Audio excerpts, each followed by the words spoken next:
morning, dear students. Welcome to biology class.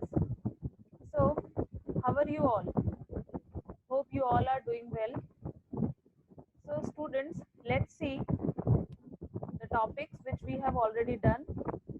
Discovery of cell, structure of cell, under the structure of cell, plasma membrane, cell wall, nucleus, cytoplasm. Then, after completing the structure of cell, we started cell organelles. Under cell organelles, we have done endoplasmic reticulum and Golgi apparatus.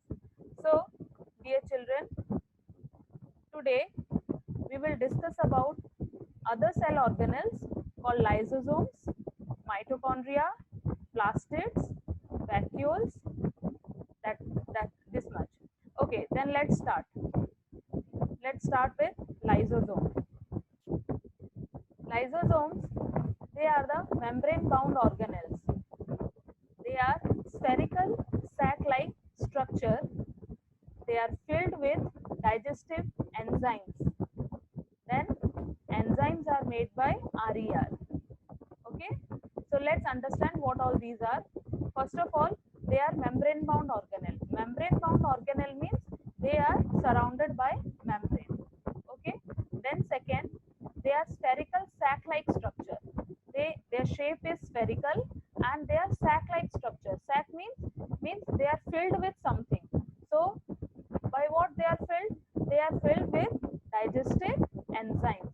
Okay, so what these digestive enzymes are doing? Let's see. The enzymes are made by RER, means the enzymes which are present in lysosomes, they are made by RER. RER means here, RER means rough endoplasmic reticulum. Okay. Now, what is the function of these digestive enzymes in lysosomes? Their function is to break down complex substances. Okay. So, what they do? They break down complex substances. Here, they break down complex substances into simpler substances. Fine, like this. Then they are like a kind of waste disposal system. Now, what is this? What is the meaning of waste disposal system? See, waste disposal means the place where every type of waste are disposed. Okay, so they are waste disposal system of the cell, means whatever waste materials are generated or comes to the cell, they are disposed into the lysosomes. Okay, so by waste disposal system of the cell, what they do? They help to clean cell by digesting foreign material. It means what? How they are disposing the waste? What they are doing? They are digesting the foreign materials. Now, what is the meaning of this foreign? Foreign means the things which are not of the cell. They have come from outside. Okay, like foreign materials are, they can be bacteria or some other food or viruses. Fine. So these are the foreign materials which, if enter into the cell, the lysosomes are present there to dispose them. Okay, so what they do? They act on all these things and break them into simpler form. So let's see the structure of lysosome. So that's why, they are called as suicide bags of the cell. Why? It is very, very important. So make a star mark here. Why they are called as suicide bags? See, they are known as suicidal bags of the cell. Sometimes what happens, if some problem takes place in cellular metabolism in the cell, so during that time, like some cellular activities, if it is not going well, so what will happen? These lysosomes, they breaks, they burst, and you know that digestive enzymes are present inside the lysosomes. So when the lysosome bursts, what happens? The enzyme present in them, it also comes out. Okay, it also comes out, and they just move inside the cytoplasm, because of which digest all the organelles present in the cytoplasm. So in this way, they eat their own cell. Fine? They eat their own cell. So that's why they are called as suicide bags of the cell. Okay, like here it is written, when cell gets damaged, lysosomes may burst and the enzymes digest their own cell. That's why they are called as suicide bags of the cell. Okay, so here this one is the structure of lysosome, and in this structure you can see this is called lysosome. So its structure is something like this. So here you can see the structure of lysosome. Okay, okay. Then let's move to the next organelle, which is called mitochondria. Okay, see, dear children, mitochondria is very, very interesting. How? You know,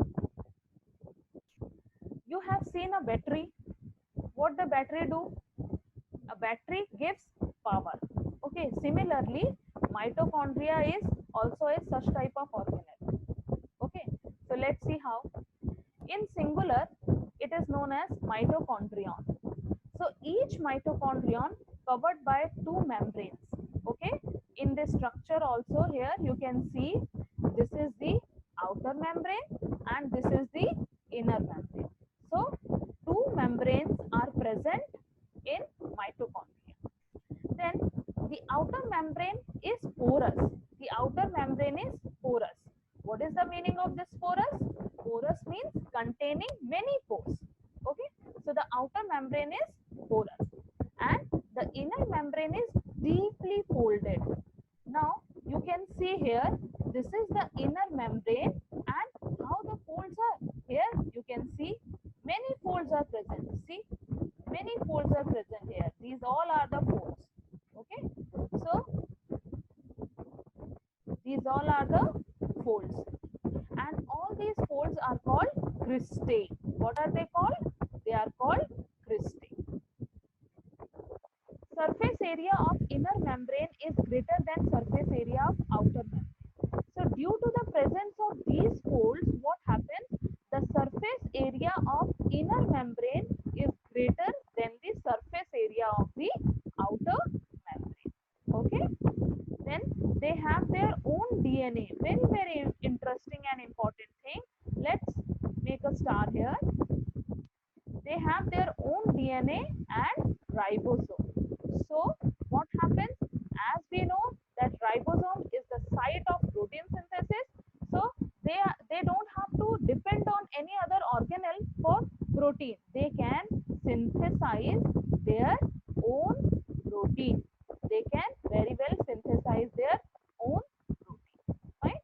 So this is the structure of mitochondria. You can see here DNA is present, ribosomes are present, and this is the matrix. Matrix means the liquid portion, like cytoplasm in cell. Similarly, here this is the matrix region of the mitochondria. Then this is outer membrane, this is inner membrane, and this is intermembrane space. Intermembrane space means the space present between the outer and the inner membrane. Okay, and these are the cristae. Cristae means the folds present in inner membrane. Okay, let's move then. Now let's come to the functions of mitochondria.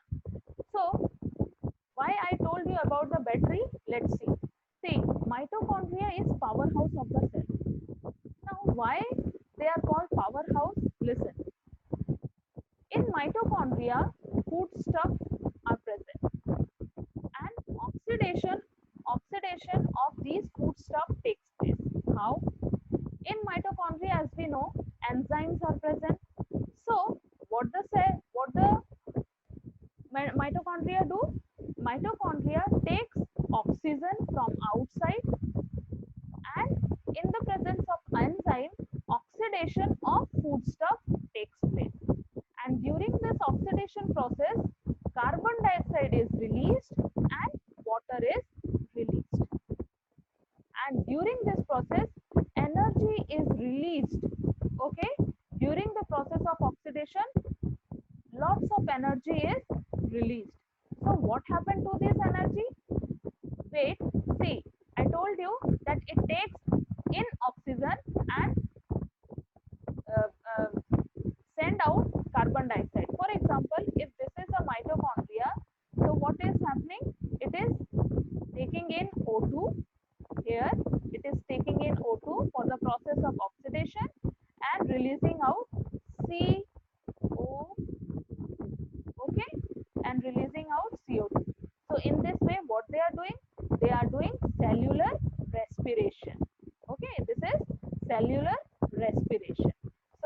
during oxidation, mitochondria also do cellular respiration.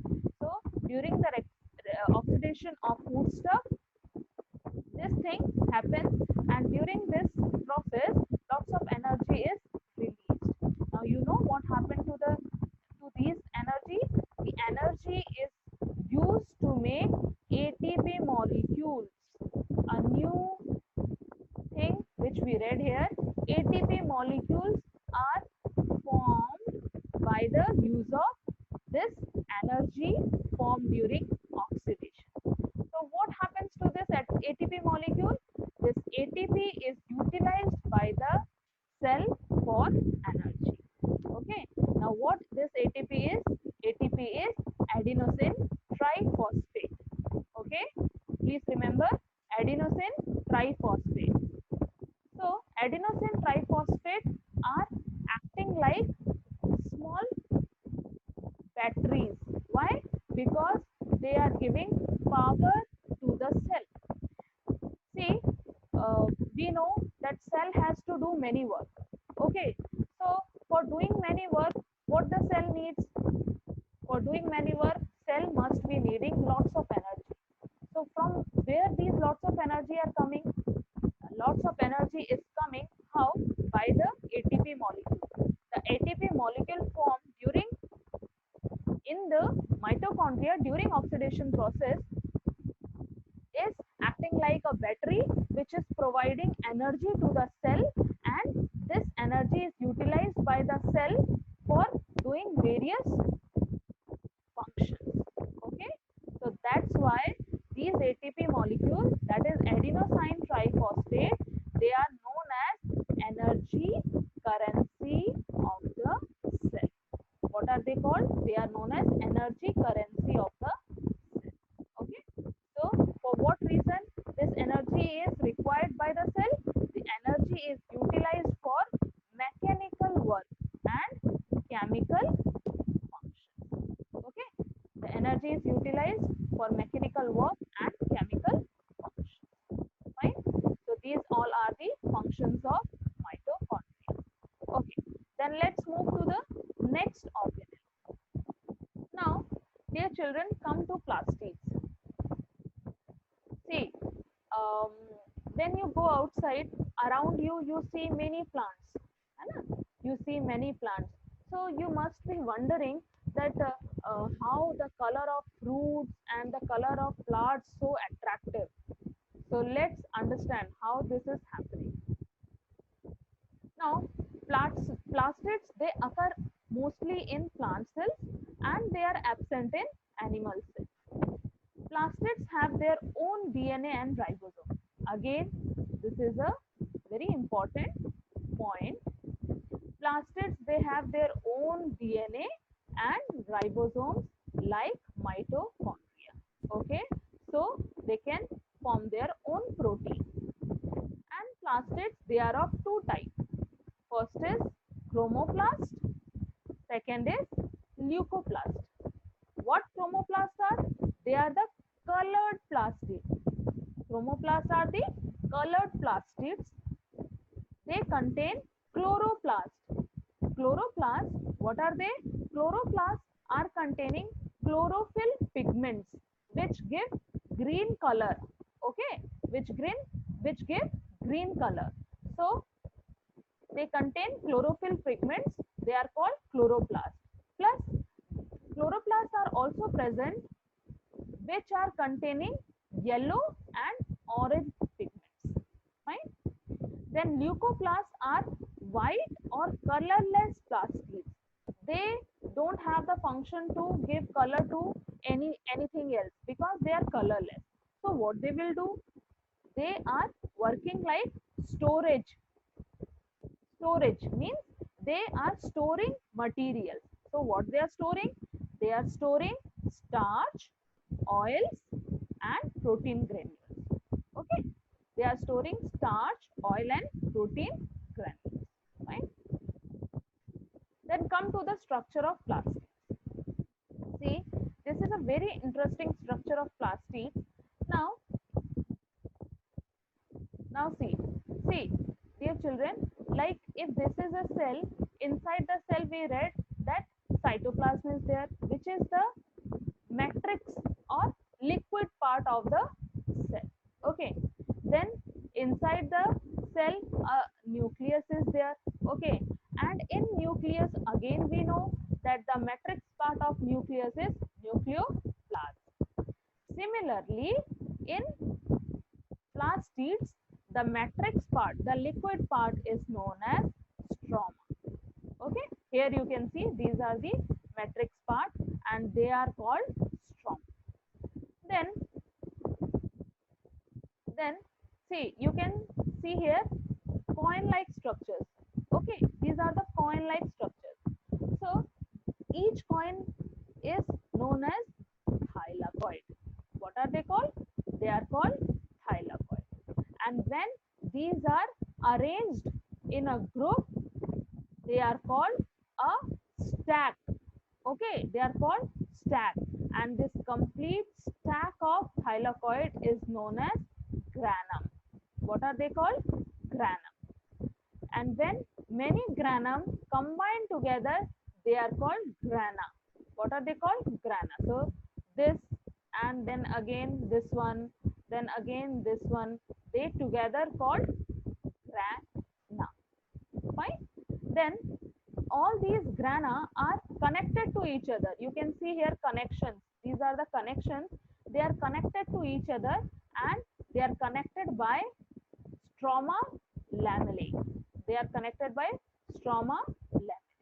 Fine. And you can see here, this is the inner membrane. Here, this is the inner membrane and this is the outer membrane. This is the outer membrane. And this is the intermembrane space. The space between the inner and outer membrane. So this is structure of plastids. Okay. Now let's move. Let's move to the function of plastids. See, in structure of plastid, as we read that plastids, they contain chloroplast. In chloroplast, they have chlorophyll pigment which give green color to the plant. Okay. So as we know that they have chlorophyll, and as we have already read in smaller classes that chlorophyll is that pigment which is involved in a very important process called photosynthesis. Okay, during this photosynthesis, solar energy is trapped by the plant and they convert that energy into chemical energy to make food. To make food. So that's why here chloroplasts carry out a very important process called photosynthesis. They carry out very important process called photosynthesis. Fine. Now, as I asked you in the beginning that have you seen strawberry? How attractive it is. Its color is so attractive. Then various flowers you all must have seen in your surrounding. They are also very, very attractive. So from where these flowers and fruit they are getting so attractive colors? They are getting these colors by chloroplast. Fine. As we read that chloroplast is also containing yellow, orange and other colors. So that's why chloroplast they impart color to flowers and fruits. Then leucoplast, which is the colorless plastid. So they don't have to impart color to anything. So that's why they work as storage material. They store food items. What they do? They store food items. Fine. So these are the functions of plastids. Now let's move to the next organelle, that is vacuoles. Now children, before explaining vacuole, I want to show you its picture. See, this is the picture of vacuole. Okay, and here this is vacuole. Now see just that how big they are, and they are covering so much of space in the cell. Okay, they are present in central region. So what are they? They are vacuoles. Vacuoles are small sized in animal cell, but in plant cell they have very large size. Okay, then The central vacuole of some plant cell may occupy 50 to 90% of the cell volume. As you have seen, they are taking so much of space, so they occupy 50 to 90% of the cell volume. In plant cell, vacuoles are full of cell sap and provide turgidity and rigidity to the cell. So in plant cell, these vacuoles, they are full of cell sap. Cell sap means they are full of cell, the cells are full of liquid. Okay, and because of the presence of vacuole, what is happening? They are providing turgidity. They are providing turgidity and rigidity. Means they are providing a strength to the cell. Because of the presence of vacuole, the complete cell is having a rigid structure. Okay, then they are important rigid structure and they have cell sap. So what they are doing? Important substances like amino acids, sugar, organic acids, and some proteins, they all are stored in vacuoles. Okay, as you read that they are full of cell sap. So what is there in this cell sap? In this cell sap, storage materials are present like amino acids, sugars, and various organic acids and some proteins. Okay, so this is about vacuoles.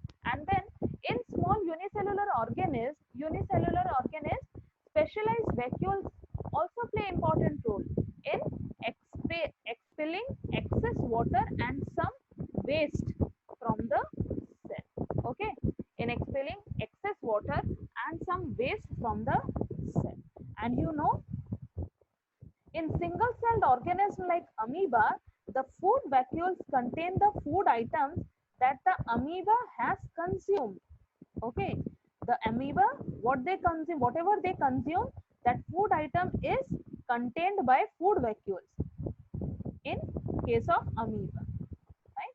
So this is all about vacuoles. So dear children, here we end up with all the organelles of the cell. Now we have a very important question in our mind, that cell is the structural and functional unit of cell. Why this line has been told? Why this line is very, very important? You know why? Because each cell thus acquires its structure and ability to function because of the organization of its membrane and organelles in specific way.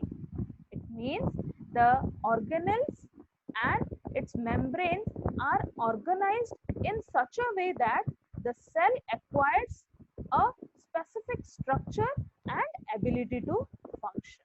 Fine.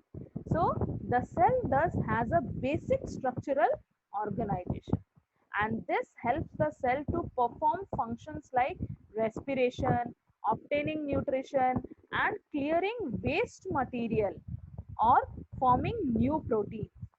Thus, the cell is the fundamental structural unit of living organism. It is also the basic functional unit of life. Okay. Now you understood that why the cell is called the structural and functional unit of life. So this is the reason. So here I end up with the topic. Thank you so much.